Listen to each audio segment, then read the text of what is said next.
Good evening friends. చాలా పెద్ద loss ఇది, హ్యూజ్ లాస్. ఏదైతే ఈ 2-3 డేస్ నుంచి ప్రాఫిట్ సంపాదించానో అది కాకుండా దానిపైన కూడా నేను మార్కెట్కి ఇచ్చేసాను అనమాట. ఇది చాలా వాలటైలిటీ ట్రేడింగ్లో చాలా ఓవర్ ట్రేడింగ్ అయింది, చాలా వాలటైలిటీ కూడా అయ్యింది. సింపుల్గా మూమెంట్ అయ్యింది. హ్యూజ్ క్వాంటిటీ, ఓవర్ ట్రేడింగ్ చూస్తే దాని పరిణామం ఎలా ఉంటుంది అనమాట. దీన్ని రికవర్ చెయ్యాలి అంటే ఇక ఎంత టైం పడుతుందో తెలియదు.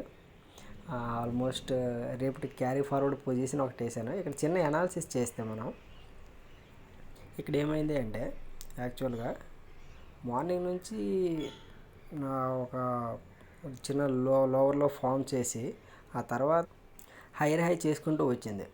హైర్ హై చేసుకుంటూ వచ్చి ఈ పాయింట్ ఆఫ్ వ్యూలో బయర్స్ని సెల్లర్స్ని ఇద్దరిని తీసేసింది. ఇక్కడ ఎవరైతే బయింగ్కి పొజిషన్స్ వేసి ఉన్నారో వాళ్ళకి సెల్ సైడ్ ఒక చిన్న మూమెంట్ ఇచ్చి సెల్ సైడ్ వస్తున్నా అని చూపించి ట్రాప్ చేసింది. ఆ తర్వాత ఎవరైతే సెల్లర్కి షిఫ్ట్ అయ్యారో వాళ్ళని కూడా బయర్స్ కింద తర్వాత కన్వర్ట్ చేయాల్సి వచ్చింది.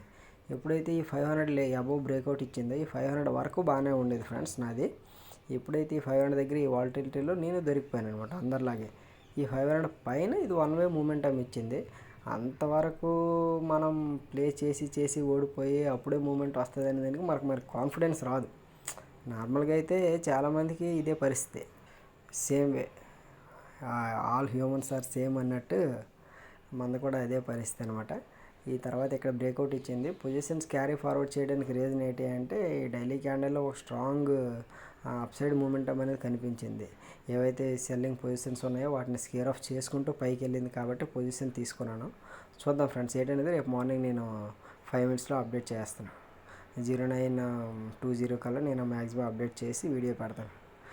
That's it for today guys, bye.